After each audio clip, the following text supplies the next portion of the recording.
Hello guys, good morning. তোমরা সবাই কেমন আছো? আশা করি ভালোই আছো। এমকে ব্লগে সকলকে স্বাগত। আমি বিলকিস। তো তোমরা যারা এখন পর্যন্ত আমার চ্যানেলটা সাবস্ক্রাইব করোনি, প্লিজ ইউটিউবে চ্যানেলটা সাবস্ক্রাইব করে দিও।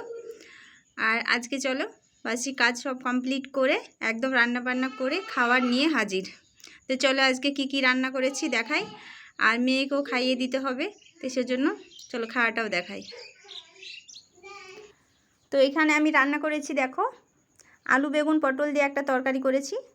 আর এইখানে আগে থেকেই ভাত খুলে নিয়েছি প্লেটে, তো এখানে তরকারিটা নিয়ে নিচ্ছি। আর এইখানে মাছ রান্না করেছি, তো মেয়ে শুদ্ধ খাবে, তো একটা মাছ নিয়ে নেব।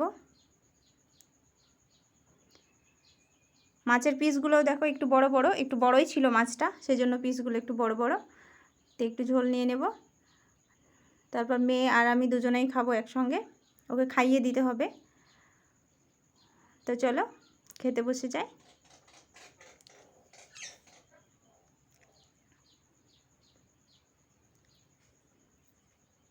এইখানে আমি দেখো খেতে বসছি, মেয়েও বসে গেছে আগেই, ভাত খাবে, সেজন্য খিদে পেয়েছে, তো ওকে খাইয়ে দিতে হবে। ও একা খেতে পারে না, ওকে যদি একা খেতে দিই তাহলে ফেলে নষ্ট করবে, তার থেকে ভালো খাইয়ে দিলেই ভালো। তো সেই জন্য ওকে খাইয়ে দিচ্ছি। আর কে কে আমার মতো অভ্যাস আছে বলো, যে কোলে থালা তুলে ভাত খাও, তা আমি নিচে রেখে ভালো মতো খেতে পারি না, সেজন্য কোলে নিয়েই খাচ্ছিলাম। তো মেয়ের জন্য অসুবিধা হয়ে যাচ্ছে, আর ওইদিকে মেয়ে বসে দূরে হচ্ছিলো, সেজন্য ওকে পাশে ডেকে নিলাম, এবার পাশে বসে খাওয়াচ্ছি।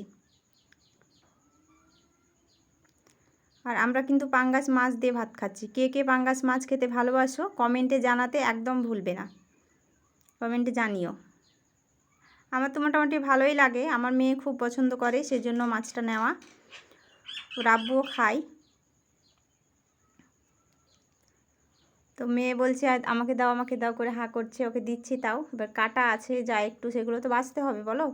মাংসতে অত কাটা থাকে না কিছু, কিন্তু মাছে তো একটু না একটু কাটা থাকবেই। তো আর খাবে না, পানি খেয়ে পালিয়ে যাচ্ছে। তো আমি একা একা খাচ্ছি, কি করব, ও চলে গেল। আর এখানে দেখো ভাত খাওয়া বাদ দিয়ে পালিয়ে এসছে, কারণ এইখানে বনুকে, ওর ছোটো বোনুকে, মানে আমার ছোটো মেয়েকে দোল দিচ্ছে আমার নানি, ওটা তো দোল দিচ্ছে, সেজন্য দোল করার জন্য চলে এসছে এখানে। তো দাঁড়িয়ে দাঁড়িয়ে ও দোল খাচ্ছে।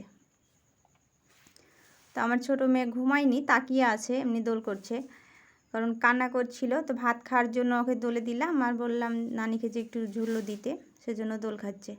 আর বাইরের দিকে এসে দেখি একটা ছোট্ট বাচ্চা ছেলে, ওই দেখো গুটগুট করে চলে যাচ্ছে, মাথাতে খাবার নিয়েছে, এখন পাট কাটছে, মাঠের দিকে পাট কাটার সময়। আর হাতে পানি নিয়েছে, পানির বোতল, যে কী সুন্দর হেঁটে চলে যাচ্ছে। তাই বলছি যে ওইটুকু বাচ্চা পানি নিয়ে চলে যাচ্ছে, আমার মেয়ে পারবেই না।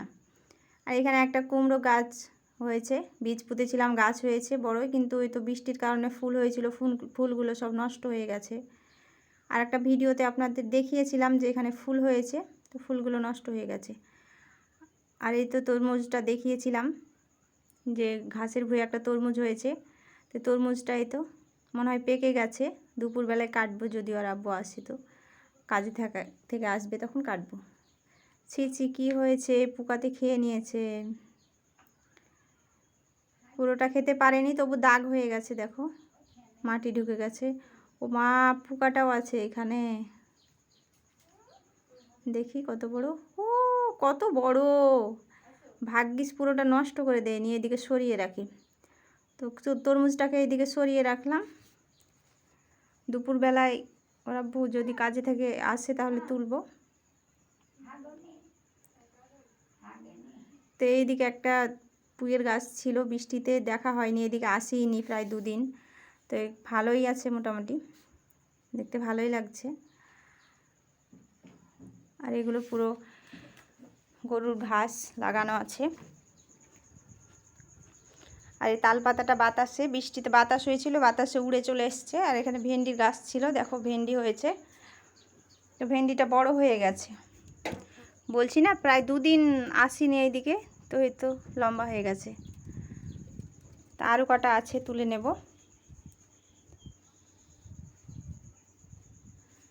নরম হয়ে আছে, লম্বা হলেও নরম হয়ে আছে। তো আমার ভেন্ডি তোলা হয়ে গেছে, তো এই তো ভেন্ডিগুলা, এগুলো হয়েছে প্রায় 500 মতো হয়ে যাবে। দেখো পুরো সবুজ সবুজ, দেখতে ভালোই লাগছে। বড় হয়ে গেছে, দেখো কীরকম লম্বা হয়ে গেছে। লম্বা হলেও কিন্তু শক্ত না, নরম হয়ে আছে। এই দেখো টিপছি, বুঝতেই পারছো তো, আঙ্গুল বসে যাচ্ছে, নরম হয়ে আছে। দাঁড়াও তোমাদের একটা ভেঙে দেখাই। যদি নরম হয়ে থাকে তাহলে বলে নাকি ওই অন্যাজটা মানে পিছনটা কট করে ভেঙে যায়, তো সত্যি ভেঙে যাচ্ছে। তো আজকের ভিডিওটা এই পর্যন্ত। সবাই ভালো থেকো, সুস্থ থেকো, টাটা।